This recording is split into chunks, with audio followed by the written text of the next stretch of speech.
deslocamento, o que poderia haver?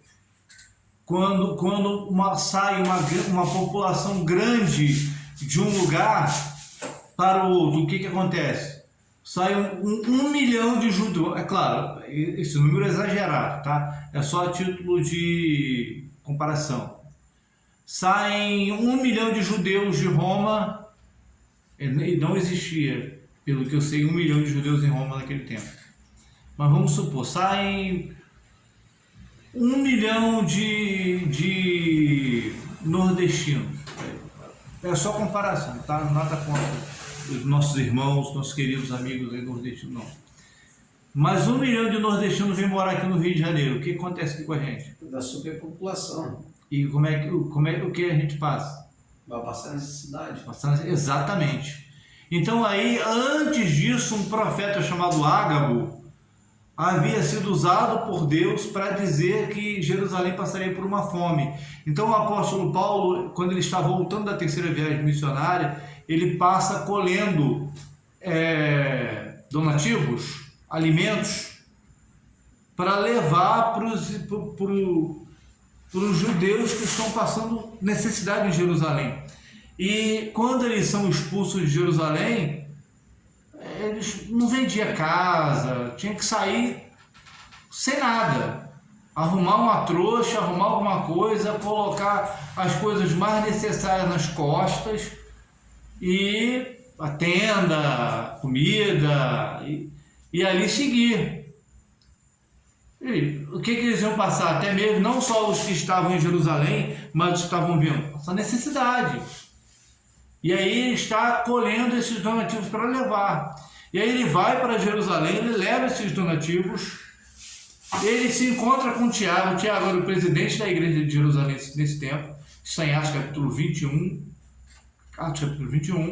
Quando ele chega lá, o Tiago o alerta, o apóstolo Tiago, irmão de Jesus. Esse Tiago, irmão de Jesus. Lembrando que no Novo Testamento há 3 Tiagos: Tiago, filho de Alfeu, Tiago, filho de Zebedeu, que é irmão de João, e Tiago, o irmão do Senhor, chamado de Tiago o Justo e também chamado de Tiago o Menor. Tiago Menor, eu não lembro se é Tiago, porque um é o irmão de João e o outro é irmão de Jesus. Tá? Professor, teve gente que falava que esse Tiago, irmão de Jesus, era primo dele. Isso é verdade? Não, era irmão de Jesus. Era irmão mesmo. Era irmão mesmo. Aí,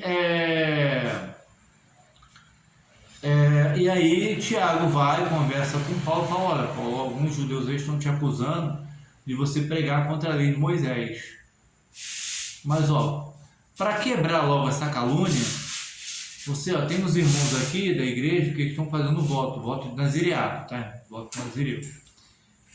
E aí você faz o voto com eles, raspa a cabeça. Aí quando você for raspar a cabeça, você vai a Jerusalém, oferece lá o sacrifício, tá? Para quebrar essa calúnia. E aí ele foi, quando ele vai, ele é acusado de introduzir um gentio dentro do templo. Lembrando que lá no templo tinha uma cerca, que o apóstolo Paulo, na carta aos Efésios, chama de muro de separação. Mas lá tinha uma cerca, está comprovado arqueologicamente, e nessa cerca dizia assim, tinha uma inscrição em hebraico que dizia: para o gentio não passar dali, sob pena de morte. Então o apóstolo Paulo foi acusado de introduzir um gentio chamado Trófimo dentro do templo. Ele é acusado de profanar o templo de Jerusalém. Ele é preso pelos judeus, espancado. Dali ele fica em Roma, dali ele fica em Jerusalém. Os judeus fazem um voto de anátema. O que é voto de anátema? Nós não vamos comer nem beber até que Paulo esteja morto. Até que Saulo, o Paulo, esteja morto. Aí, só que eles passam fome, acho que eles morrem de fome, né? Porque o apóstolo Paulo, de alguma forma, essa notícia chega até ele. E as autoridades romanas, sabendo que ele era cidadão romano, levam ele até Cesareia, porque Cesareia era uma espécie de colônia romana em Jerusalém. era uma cidade com moldes romanos que abrigava as autoridades romanas. Cornélio era de Cesareia Marítima. E ele fica ali 2 anos em Cesareia Marítima. Depois dali, ele é conduzido para Roma. Atos termina lá no capítulo 28 com a sua prisão da casa alugada em Roma, onde ele fica por mais de 2 anos, ok? Então, ele vai para Roma, mas como preso, não da forma como ele esperava. Ele esperava ir para Roma como uma pessoa livre, mas ele vai como preso. É o bom que Roma pagou para ele, né? A casa alugada, é claro, ele teve que pagar, Roma não pagou, 2 anos pagando a prisão da casa alugada, entendeu? Então, a casa alugada ele pagou do bolso dele, tá? Estava preso e tinha que pagar. Estava preso e tinha que pagar. Então ele tinha condição financeira boa. Ele não Tudo tinha indica condição. que tinha. Ele vivia de donativo, ele fazia a tenda, né? Ó? É. Ele fazia a tenda, para não ser pesado dos irmãos, né, irmão? Né? Aham. Fazia a tenda ele, Paulo. Então, Mas quem agora... comprava a tenda dele se ele estava preso? Não, cara, mas ele tinha, o Paulo, ele tinha um grupo que ajudava ele tinha as igrejas que ajudavam ele, mas ele sempre trabalhou. Mas ele tinha, tipo assim, ele tinha muito conhecimento. O cara, vamos simplificar, o pastor dando aula, mas um missionário, ele era um tipo missionário hoje, que ele era muito conhecido. Em todo lugar que ele ia, era conhecido, entendeu? Então, tipo assim, eu analiso assim, poxa, eu vendo tenda, mas você é meu amigo, ele é meu amigo, ele é meu amigo, fulano é meu amigo e tal. Então, ele vendia, o pessoal comprava, podia estar onde fosse que o pessoal comprava para ajudar ele, entendeu? E ele ia fazendo a obra. Ele recebia, no final lá da carreira dele, ele já pedia para as pessoas ajudar ele mesmo, né? Que já não estava podendo mais, né? Ele pediu para o pessoal ajudar, né, meu irmão? Mais ou menos. Só que a grande fala, né? A grande questão aí é que, segundo os comentaristas, ele estava preso na casa alugada, não podia sair. E ele estava algemado a 2 soldados pretorianos, uma à direita e outra à esquerda. Será que dava para ele trabalhar bem assim?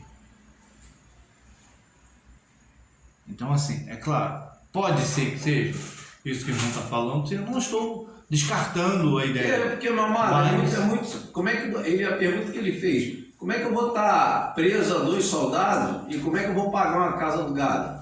Alguém tinha que pagar ele, entendeu? Não tinha nem acesso naquele tempo, não. Mas ele era uma pessoa de posses. Ele era uma pessoa que provém de uma família próxima. Aí, ó. Aproveita, depois você vai lá e falar com o favor. Deixa o pote, fecha a porta lá, tá? Ó. Aqui, ó. Pode ser recheio. Não. Ó.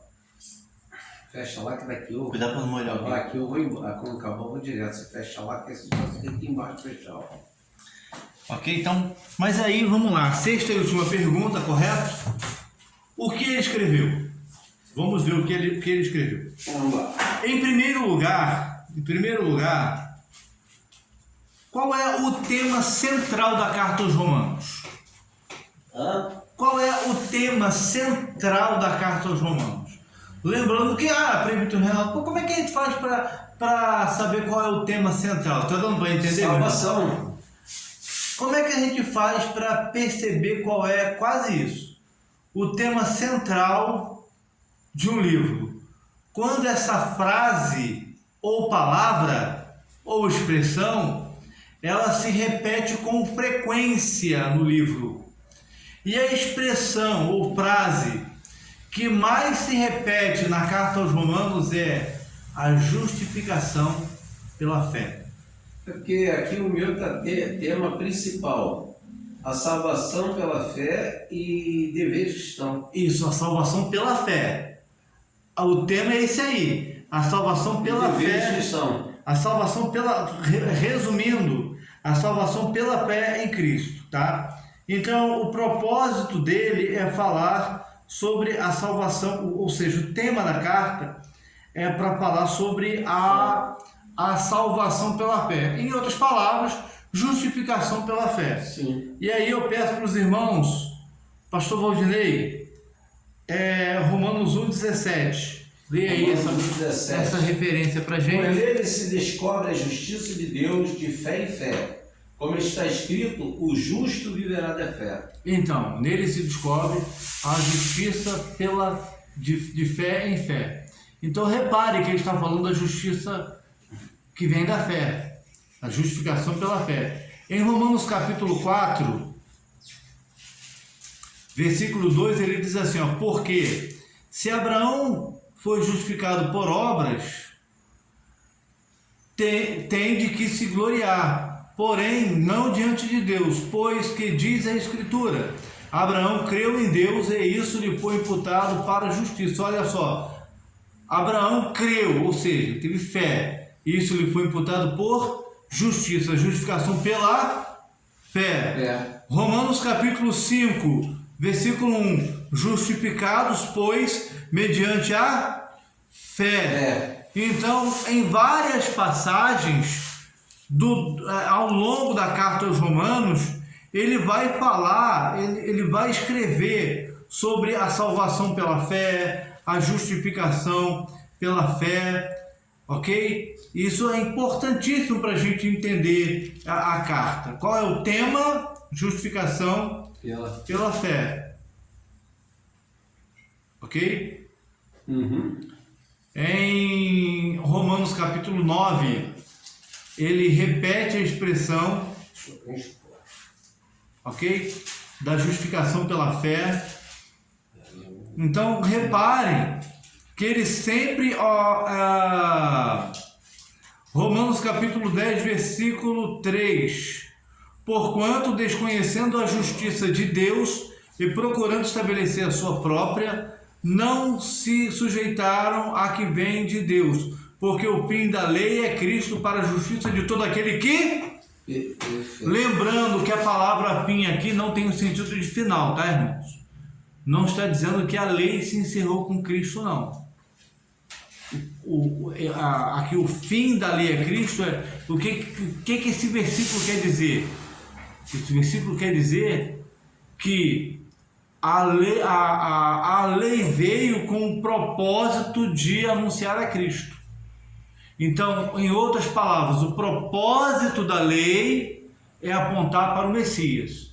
Então, aqui não está dizendo que o Messias, o Jesus, ele aboliu a lei, não. Senão a gente não teria que guardar 10 mandamentos, não teria que guardar, tá? Então, aqui significa que o propósito da lei é Cristo. O fim, não no sentido de final, mas fim no sentido de propósito. Então, pastor Reginaldo, eu estou afim de ir lá na sua casa hoje, jantar lá.